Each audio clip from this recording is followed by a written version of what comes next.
So first of all, I would like to thank Dr. Sangeeta Nehra ma'am for creating such a nice platform and giving me a chance to present my views on the book Thinking Fast and Slow by Daniel Kahneman. So, as we all know, meditation, it is a practice whereas individual uses a technique such as mindfulness or focusing the mind on a particular object, thought, or activity to train attention and awareness and achieving a mental, clear, and emotionally calm and stable state. So, we all are here gathering for this opportunity to get this opportunity. Today, I am going to talk about the book Thinking Fast and Slow. Uh, about this book, I want to say this book is from written by the author Daniel Kahneman, international bestseller book Thinking Fast and Slow. So I would like to tell Dr. Monica to please represent the screen. Dr. Monica, Thinking Fast and Slow by Daniel Kahneman. Next slide, please. So, Daniel Kahneman is an Israeli psychologist and economist, notable for his work on the psychology of judgment and decision making, as well as behavioral economics. He was awarded the 2002 Nobel Memorial Prize in Economic Sciences. He is a great person uh, in his real life, as well as he has written this book so amazingly. His every word is so knowledgeable, so everyone must go through this book. Next one, please. So, talking about this book, Thinking Fast and Slow, this book present understanding of uh, judgment and decision making. This book is divided into five parts: two systems, heuristics and biases, confidence, choices, and two cells. So this book is talking about the first part of this book. Part one present the basic element of a two system approach to judgment and choice. It elaborate the distinction between automatic operations of system 1 and the controlled operations of system 2, and shows how associative memory, the core of system 1, continually constructs a coherent interpretation of what is going in our world at any instant. So this author talks about two systems. We are working so wisely in our mind that there is a system 1 and system 2. So this is a mental language that the author talks about. I attempt to give a sense of complexity and richness of the automatic and often unconscious process that is intuitive thinking, and how those automatic processes explain the heuristic of judgment. A goal is a goal of this book to represent this book is that it is a language of thinking and talking about the mind. In this first part, the author talks about this, and part 2 that is based on the study of judgment, heuristics, and explores a major puzzle. Why it is so difficult us to think statistically? We all know that we find a problem when we think statistically. We easily think associatively, we think metamorphically, we think casually, but statistics creates a problem, and that requires a thinking about many things at once, which is something that system 1 is not designed to do. So, the difficulties of statistical thinking contribute to the main theme of part 3, where the author describes a puzzling limitation of our mind, how our mind works, what are the different difficulties we feel. So, how our excessive confidence in what we believe we know and our apparent inability to acknowledge the full content of our ignorance and the uncertainty of the world we live in. So we are prone to overestimate. Sometimes we all feel that we overestimate things, how much we understand about the world, and to underestimate the role of change in event. So overconfidence is fed by the illusory certainty of hindsight. So according to the course, the author talks about the fourth part. Focusing on the fourth part is a conversation with the discipline of economics on the nature of decision making. We all get a problem in decisions. Our mind works in different extent, different kind of. There is so many problems we felt, although, and on the assumption that economic agents are rational. The section of this book, this fourth section, provides a current view in form of two system model or key concept of prospect theory. So there is another fifth part, describe recent researches. The author describes it in recent researches that has introduced a distinction between two cells. We all have two cells. Our experiencing self, that is, we are present in front of you. You are doing some stuff. So that is the experiencing self. And one that has passed away, the remembering self, which is something that is going in our mind. That is our remembering self. So we have these two both have no same interests. For example, we can expose people to two painful experiences. One of these experiences strictly worse than the other experience because it is longer. But the automatic formation of memories, if either of system one has its rules, which we can use exploit, which we can exploit so that the worst episode leaves a better memory. When people later choose what episode to repeat, they are naturally guided by their remembering self and expose themselves to unnecessary pain. We all feel that unnecessary pain because when someone talks about the moment, um, when someone asks us, how are you? We may tell them that I'm not happy because something is going in my mind, like someone talks to me badly, so I'm gonna revise that moment, that someone talks to me badly and I'm replying to you that I'm not happy. Wherever, maybe you are looking to me and I seems smiling, but that moment when someone talk to me and how are you, and I'm gonna reply I'm not happy, because that moment, that remembering self came and exposed themselves, and that unnecessary pain came into my mind. The distinction between two cells is applied to the measurement of well-being, where we find again that what makes the experiencing self happy is not quite as same as that satisfies the remembering self. So how two cells between being in a single body can pursue happiness reside being difficult questions for more individuals and for societies. The view that well-being of the population of policy objectives. So here is these this book is all about the five parts I have explained. So now I would like to create a situation like to observe your mind in an automatic mode. You experience there is a woman angrily looking at you. So you experience as you look at the woman's face seamlessly combines what we normally call seeing and intuitive thinking. As surely as quickly as you saw that the young woman's hair is dark, okay, you see she is angry. Definitely she is angry looking at you with wide eyed opens. Furthermore, what you are extended into future, you sense that this woman is about to say some very unkind words, probably in a loud and strident voice.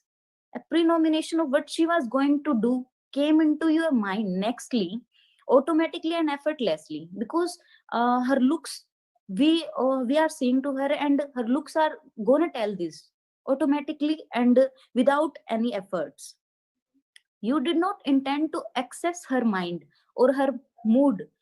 You need not to anticipate what she might do, and your reaction to the picture did not have feel something you did. It just happened to you. There is no further pressure on your mind that you are going to tell that she is angry upon me because I have done some such wrong thing. But there is just, it just happened to you. It was an instant of fast thinking that her face telling us everything, that she is in a bad mood, she is going to say such harsh words which gonna hurt us. So another situation, there is this situation where your mind works effortlessly and replying to you such things that she gonna ask you some harsh words. There is another situation, that is there is a multiplication situation, 17 cross 24. You know immediately that there is a multiplication problem and probably knew that you could solve it, but with a paper and a pencil. The calculation you need to do is on a paper by a pencil. If not without, you would also have some vague intuitive knowledge of the range of possible results, that this is going to be the answer of this situation multiplication problem. You would be quick to recognize that both uh, 1 to 3 and 12 6 or 9 is implausible, is not gonna easy to believe.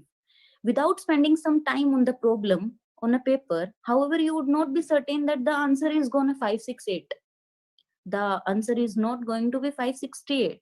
A precise solution did not come to your mind, and you felt that you could choose whether or not to engage in the computation. Like you need a paper and a pencil to solve that equation.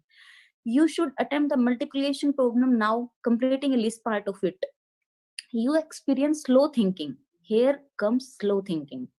You experience slow thinking as you proceeded through a sequence of steps. Like we all have read about it, that this is the multiplication problem, we are going to solve it like this way. So you first retrieved from the memory the cognitive program of multiplication, ki how we do multiplication step by step, that we learned in our school, that you implemented it. So carrying out the computation was a strain, mindful strain. You felt that the burden of holding such material in memory, and you needed to keep track of where you were and where you were going while holding on to implementing result. The process was mental work.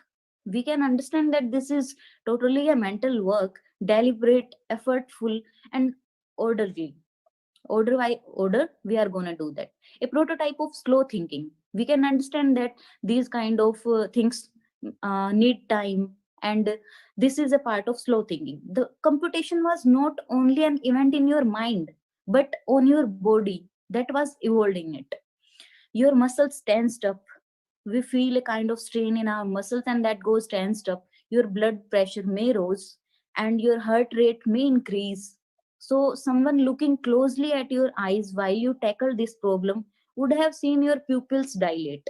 So because we are feeling some kind of strain on our mind as well as our body, so your pupils contracted back to normal size as soon as you ended your work, your mental work, and you solve this problem. Your pupils may become into your um, may come into the normal size as you can ended your work when you found the answer, that which is 408, by the way, when you gave up.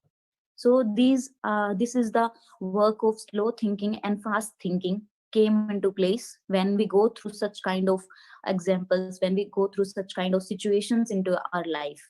So going into the next slide, Monica ma'am, please. So the author talks about decisions. When we are waking up early in the morning, we have to decide what we're gonna wear. And another situation, when we are going to any party, we are going to decide that what we're gonna wear, or any kind of gathering. We have to take decisions. So this is a decision column. Nextly, talking about system one, that is fast thinking, which we all get to know that this is quick, casual, and intuitive. Our fast thinking, we take quick decisions, casual decisions while working, while doing any kind of work.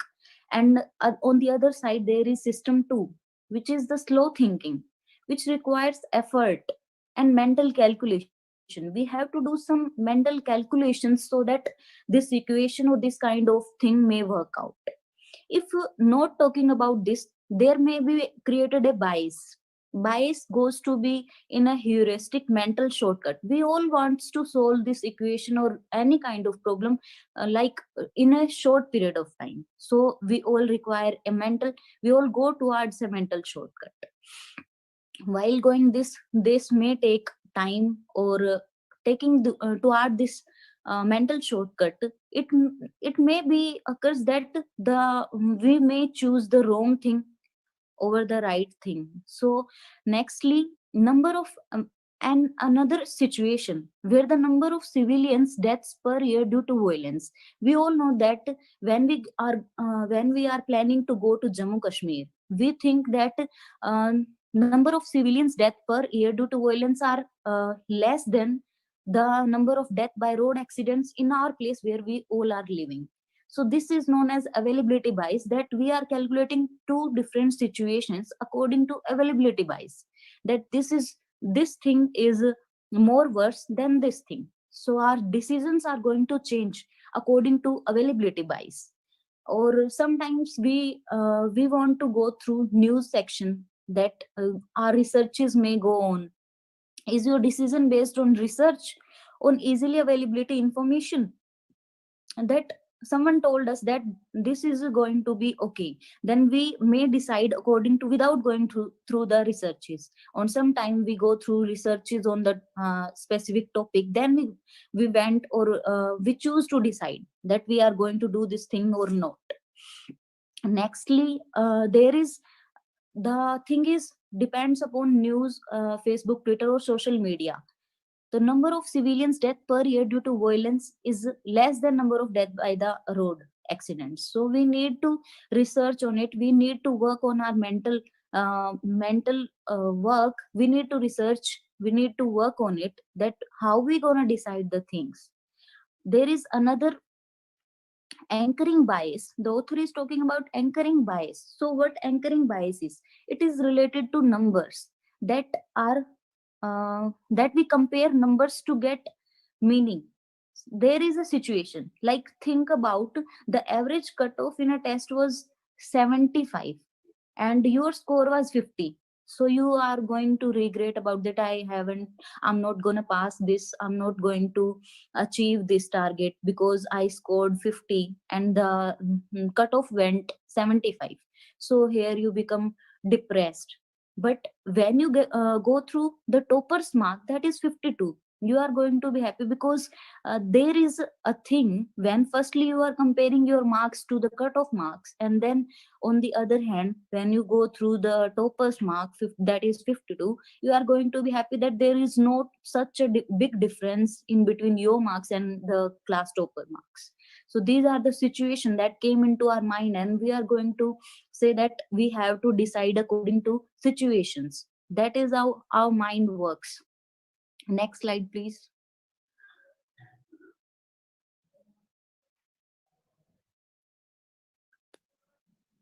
Dr. Monica.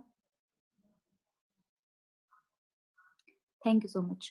So again, such examples are here. Like there is a summer sale is going on.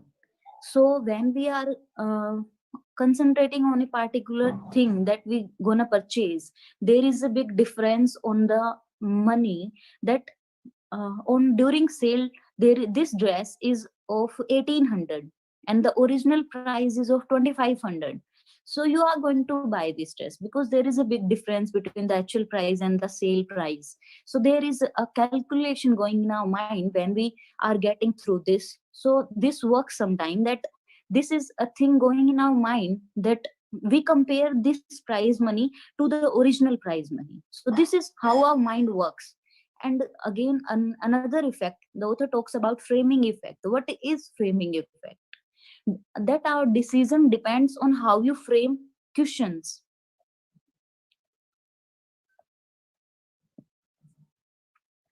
How you frame questions. So there is a certainty and loss risk questioning, that a man is asked that 90% of chance of survival by your disease is that you have chance of 90% chances of survival, and someone asked him that there is 10% chances of your death. As you can see, there is no such difference, he is gonna survive 90%ly, but that man is choosing 90% chances of survival. So chances in survival, we can see that these are same in both the situations, but the way we are asking him, we are telling him that these are the different ways, that how. But the mind of the person, the patient, works in a way that I want to survive. I am gonna survive by this disease because there is 90% chances of survival. So the mind thinks about in a certainty way. without that other side there is loss or risk like situation. That certainty way we choose, we prefer that I'm going to survive because there is 90% of survival. On the other hand, there is 10% chances of death. Both situations are same on one way, but our mind go towards the certainty chances.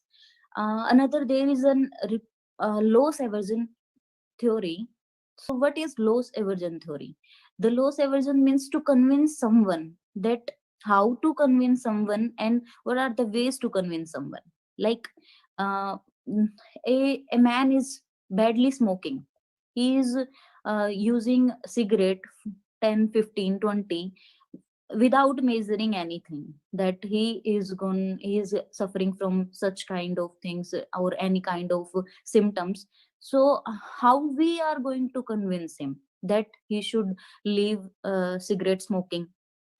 So there is two things that we are going to ask him, that if you stop cigarette smoking, then the money you gain are going to save and grow some more money and use that money to get more money. So another thing we are going to tell him about the loss, that you are going to suffer from lung cancer or high medical, that lung cancer or high medical conditionings, and you may cost more money and you may lead to death. To cure this lung cancer, or either way you may lead to death. So that person is not thinking about the gain, save money, grow money. He is going to think about the loss, lung cancer. So talking about the loss, he may think that I should leave cigarette smoking, and that may works in one way, but he doesn't think about the gain, grow money. He is going to think about loss, that I'm gonna suffer from lung cancer or high medical conditioning or any more lung disease, or it may cost me more money, and I may suffer from death and may leads to that. So this is a way to convince someone by talking about loss aversion, that loss is bigger than your gain. So what you are going to lose, that is impervated. So nextly, there is a story I'm going to tell you, that when we are in other country, when we are in other country, we are new at that place. So if we find someone that is of our same country or same caste religion, we are going to believe that guy, in spite of the person living there peacefully and educated person. So because these things convince us more, because the man of our country, we are going to believe him because our mind works in that way. Our mind thinks that he is believable, and in spite of that person who is living on that place, who is from that place. So this is our mind, how it works. There is an endowment effect, that we overvalue what we own. Like, we have a car and we are going to sell at 4 lakh price, but other person at market, they are going to bought at 2 to 3 lakh price. So we overvalue what we own. Like this car, it has a mind and emotional, mindful and emotionally attachment to that car. So we overvalue what we own. So this person overvalue his car and he wants more money for what he owns. So our emotions, the thing come from this example is that our emotions mindfully increase, emotions and mind increase the value emotionally and financially of the thing we own. So this is a endowment effect. Another thing, that is anchoring bias experiment. So you can see that there is a bunch of students, two groups, they are divided into two groups, and you are going to ask them that height of the mango tree you see is greater or lesser than 200 feet. There is one group, you are going to ask them this question, and there is another group, you are going to ask them the height of mango tree is greater than or lesser than 50 feet. So you are going to then you are going to ask them these questions. So you concluded that also these questions, the student may not know the height of mango tree, but they are going to say that less than 200 feet average guess 150 feet, and the other group say that more than 50 feet average guess 100 feet. So you are going to know that these students are working appropriately towards the number you have given them, 200 feet or 50 feet, lesser or more than 50 feet. So these, and so that's how their mind works. This is an anchoring bias experiment, that they are going to reply according to the frame you have maintained, that the height of that mango tree is 200 feet, so they are going to reply around 150 feet.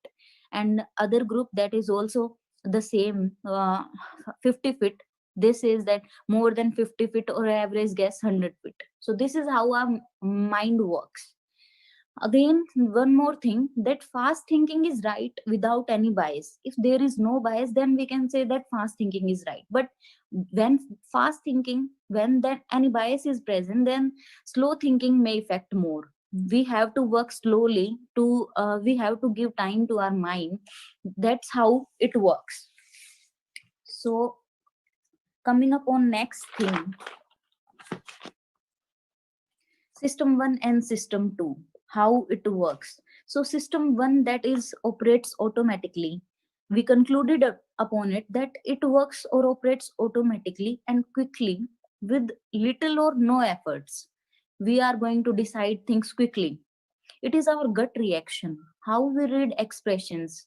As we all know that someone is looking at our side, he's gonna smile, we are going to smile at him. So we read expressions flawlessly, react to sounds. Something is coming towards us, the sound is coming, the music sound. We, if we know that music sound, we are going to sing that song, and the colors we see and the images. So this is the system 1 that works. Our immediate intuitions about problems, that this problem is going to solve this way and that problem is going to solve that way. So these are immediate intuitions about problems. So the system 1 is not prone to doubts. We are going just through this.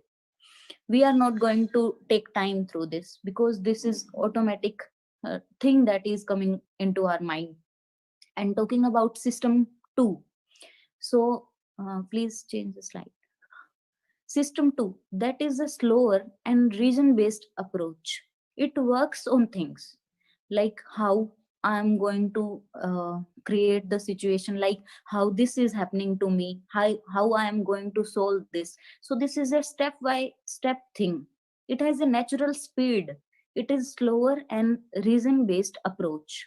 Considers evidence.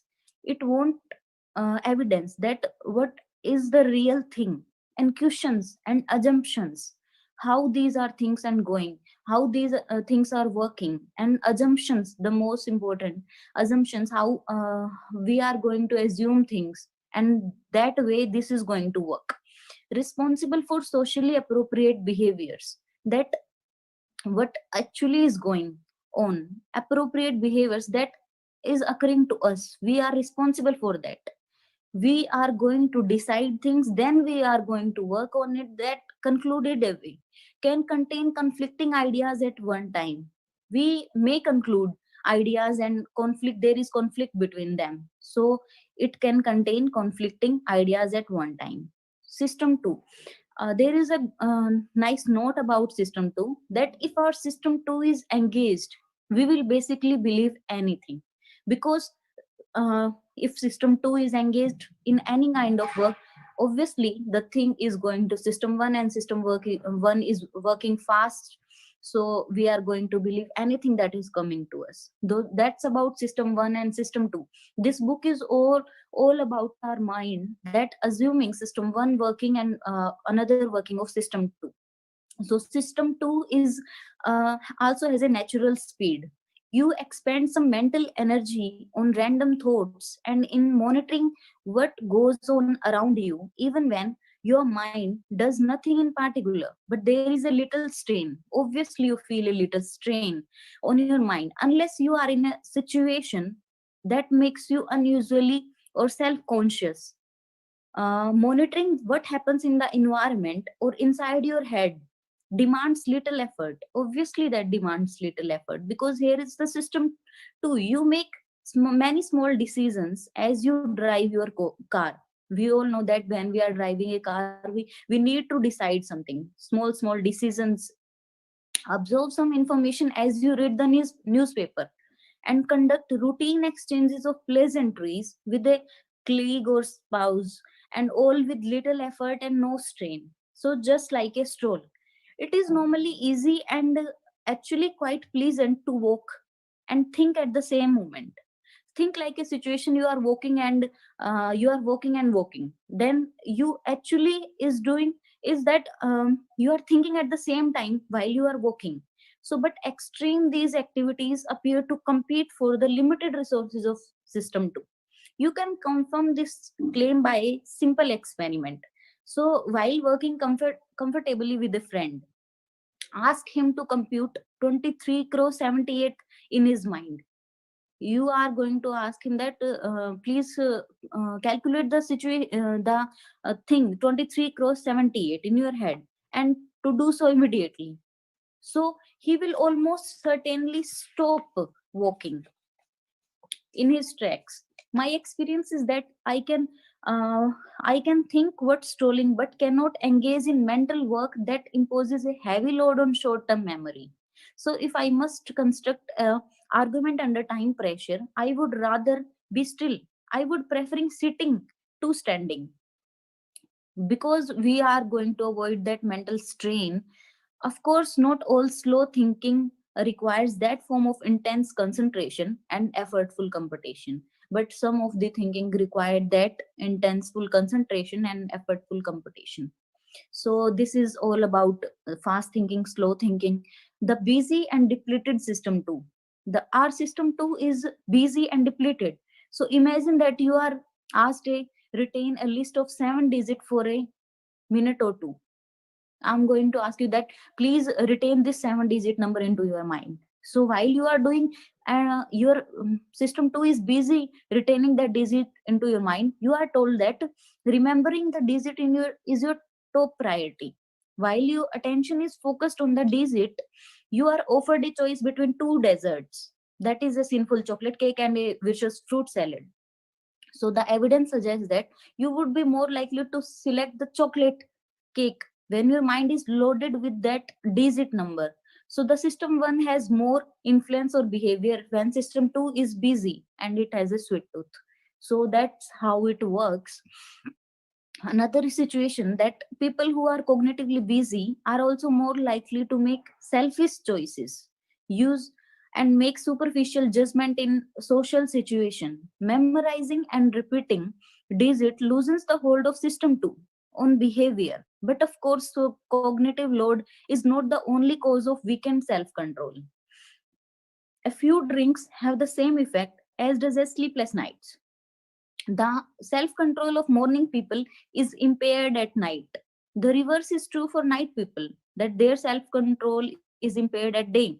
Too much concern about how well one is doing in a task sometimes disrupts the performance by loading short term memory with pointless, anxious thoughts. The conclusion is straightforward, that the all of the situation that I have created, the conclusion is that self control requires attention and effort, both attention and effort. Another way of saying that is controlling thought of behavior is one of the tasks that system 2 performs.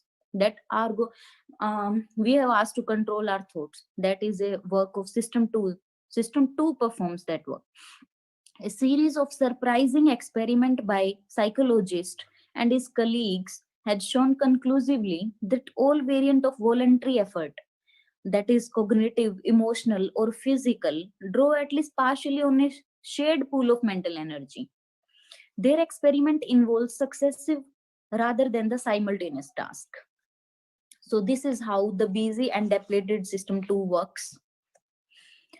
So in this context, we have talked about fast thinking and slow thinking. So what fast thinking is? It is unconscious, emotional, and instinctive.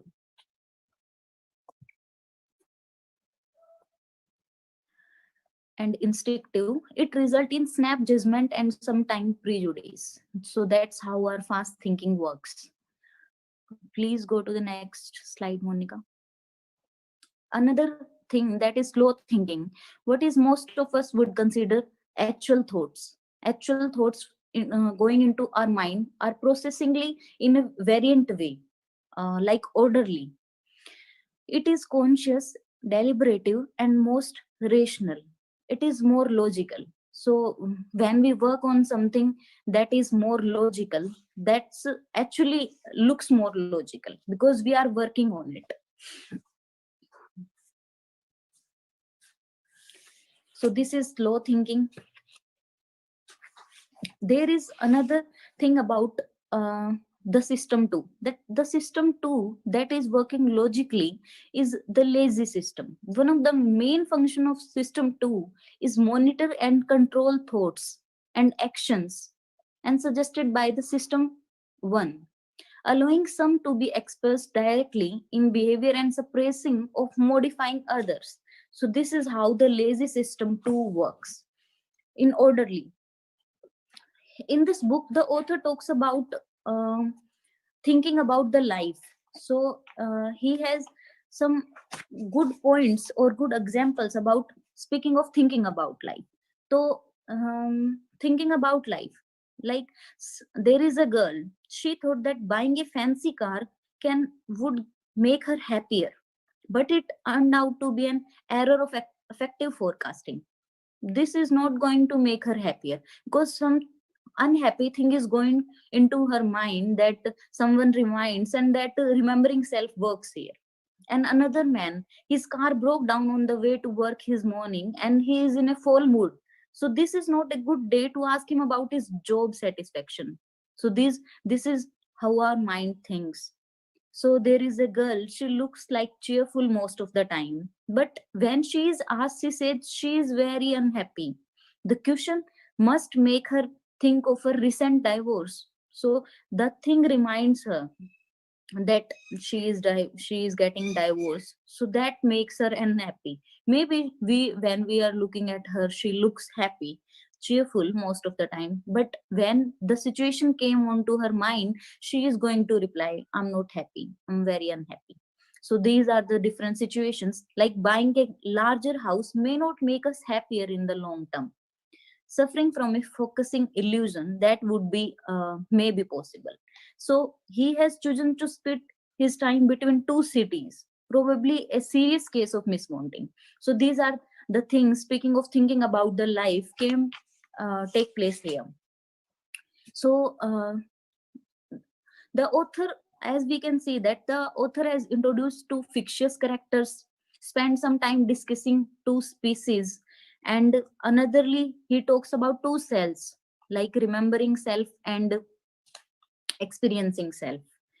So these are the things. The two character were the intuitive system one, what does the fast thinking, and the effortful and slower system two, what does the slow thinking. So this is how it's going to work. And maintain control as best it can be as limited resources. The two species were the fictitious icons who lives in the land of theory, and the humans who act in the real world. We all know that we are working on the real world, acting on the real world. So the two cells are the experiencing self, which does the living, and remembering self, which keeps course and make the choices. Like we have to decide between the thing happening to us and the thing that has passed. So we are going to memorize the thing that has passed. So these two cells, the author talks about the experiencing self and remembering self. The experiencing self is that one that is experiencing that emotional state in that moment. In present moment we are experiencing things to us, like I am reading that way and you are listening that way. That is our experiencing self. What does the living do?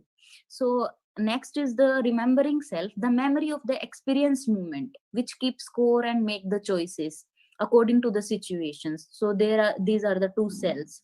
The possibility of conflict between the remembering self and the interest of the experiencing self may turn out to be a harder problem that I initially thought. In an early experiment, these things are going to work in that way. So the author talks about these things. Please change the slide, Monica.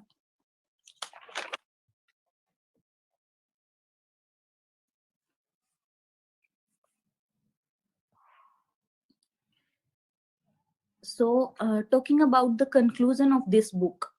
So, let me conclude this book that thinking fast and slow. The book has described the working of the mind as an uneasy interaction between two fictitious characters, the automatic system one and the effortful system two, and how they might respond in different situations.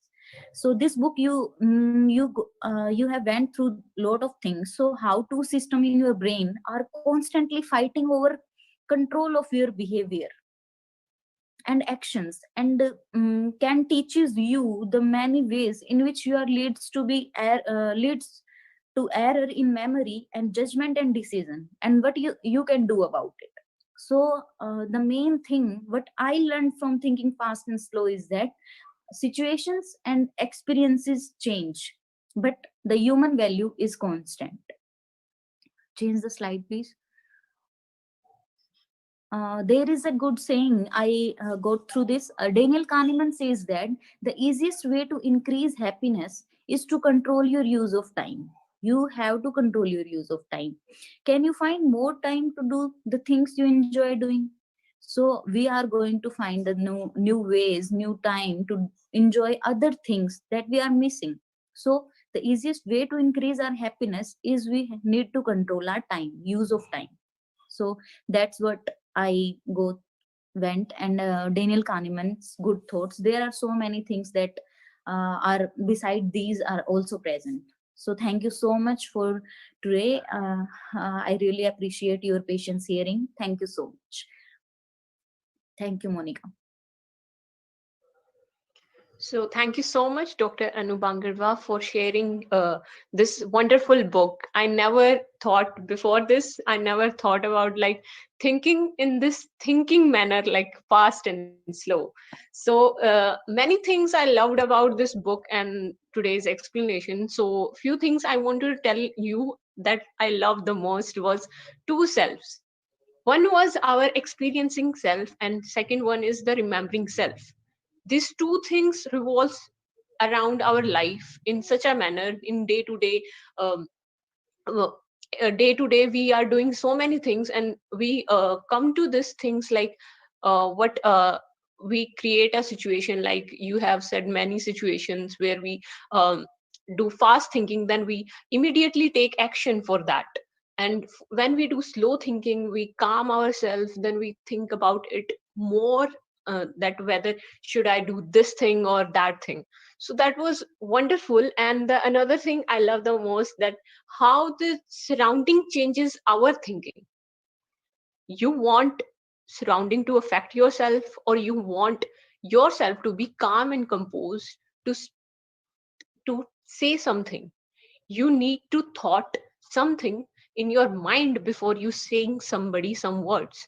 So we just react to situations, like when I you said that the woman is looking at me strangely, so that creates a situation in our mind, and we thought that the woman will speak some harsh words to us. Maybe she will feeling like, oh my god, she's looking so pretty. So that could be a thought in her mind. We don't know that, but we create a situation or a illusion in our mind that maybe she thinking bad about me. So these all things are about our thinking, like whether we think fast and slow. And so does it happen in our spirituality world. Like when we before coming to meditation, I also used to think much about something or some situations, but after coming to meditation, it getting me a relief and a calmness. Like, no, it doesn't matter. Like, no situation can define me.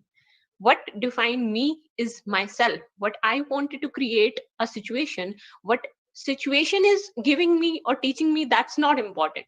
What's important is what I wanted to learn from that situation, or what I wanted to tell the people, like, please calm yourself, calm, because nothing is there is a no word like pressure in this whole world. Everybody is telling me like, have some pressure about studies or something. So don't take pressure. Nothing is pressure, or this word is creating a misery in your life. So just be happy. So now I like to welcome Dr. Khyati ma'am to please share some views of yourself. Thank you so much, Dr. Anu, and thank you so much, Dr. Monica, for explaining such a beautiful book and the concept of thinking. Wow, it really explained me so well. Two systems, fast and slow, both are in our mind, both are in our brain, and they work. One is just acting, acting, acting, do, and another is just effort, making effort, thinking, slowly working, be. Basically, it should be the mixture. We actually have to think like a balanced do, be. That's something that's a phrase from the book, from the words of Dr. Amit Goswami sir.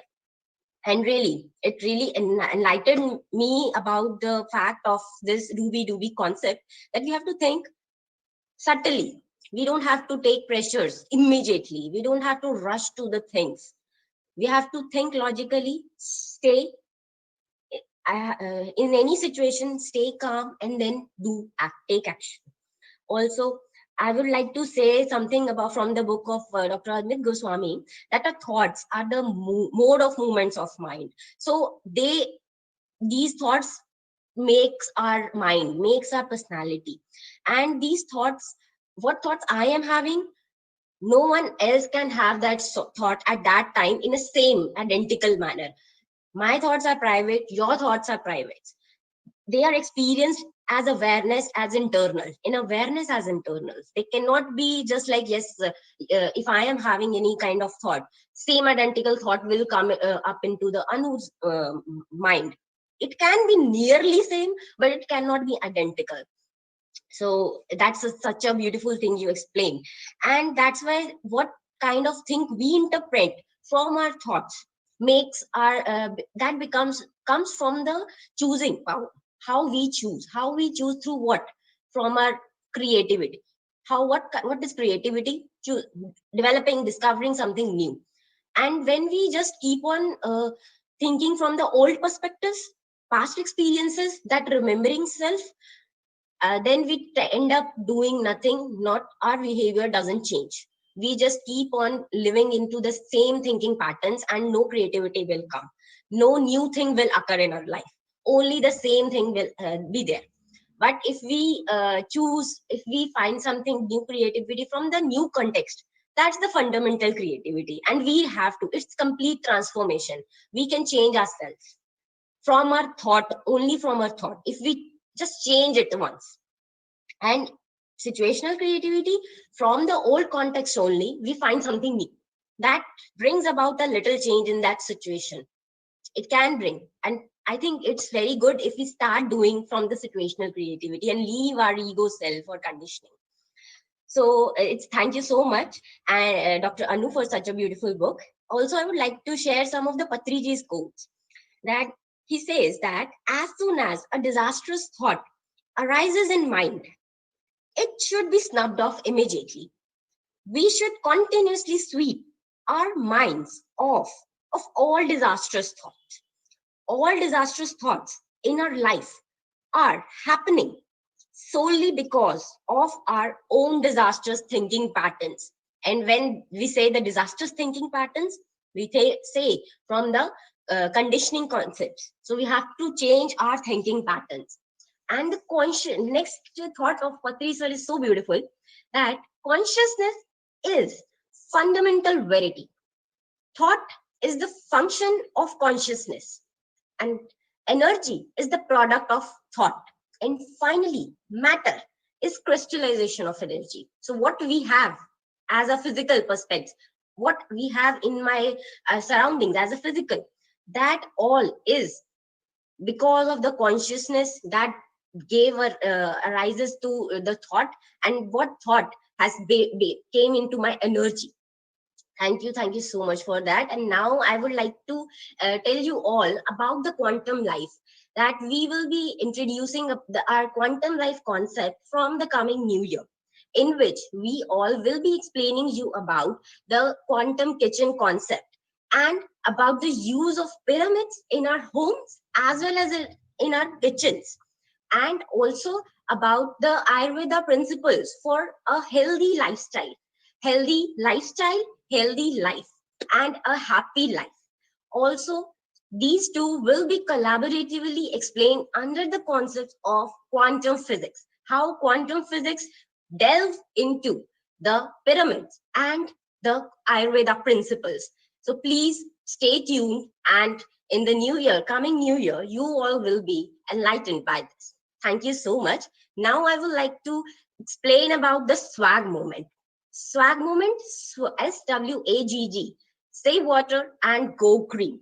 It is a global initiative by Pyramid Spiritual Societies movement, whose mission is to improve the environmental quality and condition of our Mother Earth by partnering with community and group leaders and aspiring environmentalists to work together to create a clean and green planet to live for ourselves and our future generations. So save water and go green. If you want to be a swag warrior, please email us at parinita@pssmglobal.org, parinita@pssmglobal.org to participate in this great endeavor. Along with this, PSSMM has also announced a swag anthem music composing contest in which you will have to compose and voice an energy-filled, catchy number for swag anthem in English. And theme of the song should resonate the respect and conservation of Mother Nature and a responsibility towards nature and pledging to save water and go green. This contest has already been started from 1st December 2020 and will be ending on 31st December 2020. Winners will be announced on 10th January 2021. Winners will get this winning certificate, a surprise gift and a winning certificate signed by Brahmarishi Pitabha Patriji itself. And the song will be adapted for further swag activities.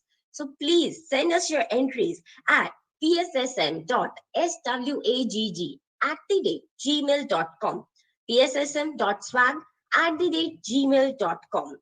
Now, I would like to request Sumit sir to please play Patri sir's message regarding swag movement.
Our PH system has started a new program called as SWAG. It means Save Water and Go Green. S for save, W for water, G for go, and another G for green. Save water and go green, my dear friends. We should not waste water. We should always be very, very careful in conserving our water resources. Let us not waste a drop of water.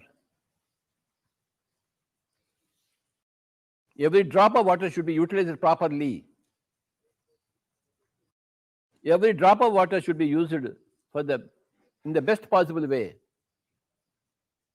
If you are wasting water, then you are contributing to the poverty of the nation.